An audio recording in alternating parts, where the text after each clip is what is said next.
We've followed the mystery religion from Babylon through Egypt and seen the struggle between good and evil as it threatened to contaminate God's chosen people in Israel. We've seen how God kept showing the Israelites that he was their God and to stay with him, and how he even went as far as to defeat Baal in a direct confrontation to prove his point in front of the whole nation. The Jews, however, just couldn't seem to stay on course for very long, and they kept sliding away into paganism. Satan had had enough of Plan A tactics by this point, and he instead switched to Plan B. Babylon invaded the nation of Israel, laid siege to Jerusalem, sacked the city, and destroyed the temple. God let this happen as a means of disciplining his people, and had even forewarned the Jews that it would happen through the prophet Jeremiah. Even when Satan appears to be winning, God is always in control. This period of Babylonian history is known as the Neo-Babylonian period, and it was the one that largely belonged to King Nebuchadnezzar II.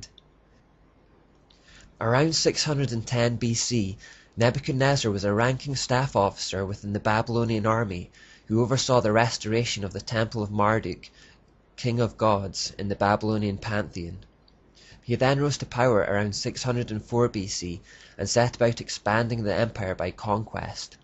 He embarked on a number of campaigns to subdue and conquer surrounding nations, and it was in 590 BC that he attacked Jerusalem. From this victory, he took around 10,000 captives back with him to Babylon, but these were only those that were considered useful. He took the young men, the princes, the best soldiers, the craftsmen, and the smiths. The rest were left behind. Perhaps the most famous of these young men taken to Babylon were Daniel, Hananiah, Mishael, and Azariah. They were to go through 3 years of training in an education program that would indoctrinate them with Babylonian ideas to make them useful to the empire. To help assimilate them into their new culture and to help swerve their allegiance away from God to the Babylonian gods, they were all given new names. The name Daniel, which means God is my judge, became Belshazzar, which means Bel or Baal, protect his life. Hananiah, which means the Lord shows grace, became Shadrach, which means under the command of Aku. Mishael, which means who is like God, became Meshach, which means who is like Aku. And Azariah, which means the Lord helps, became Abednego, which means servant of Nego, who is God of learning. It was also upon Nebuchadnezzar's return to Babylon at the end of these campaigns that he built this monument, called the Ishtar Gate. It was at the entrance to his great city, and is the name by which Astarte or Asherah had come to be known in Babylon at the time.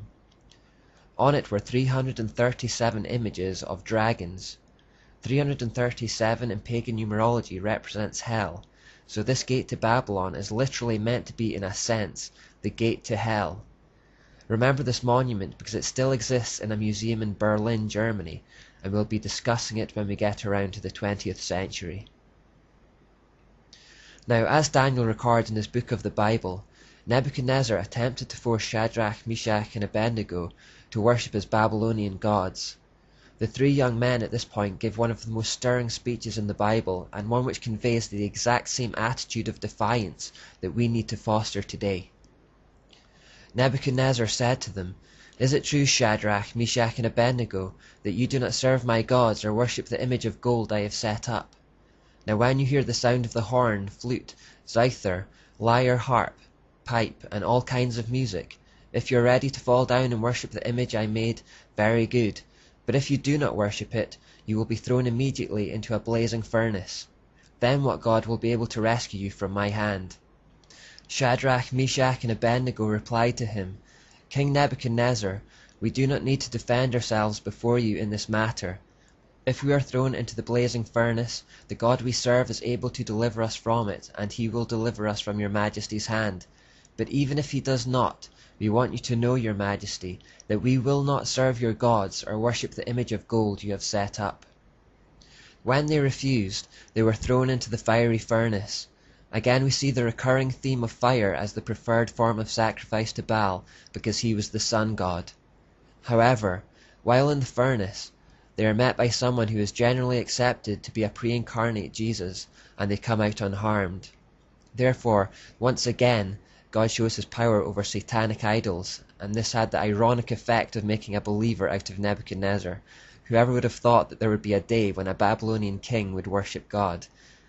The key event for us, however, as we continue our journey through this time, is Nebuchadnezzar's prophetic dream and Daniel's interpretation of it in chapter 2.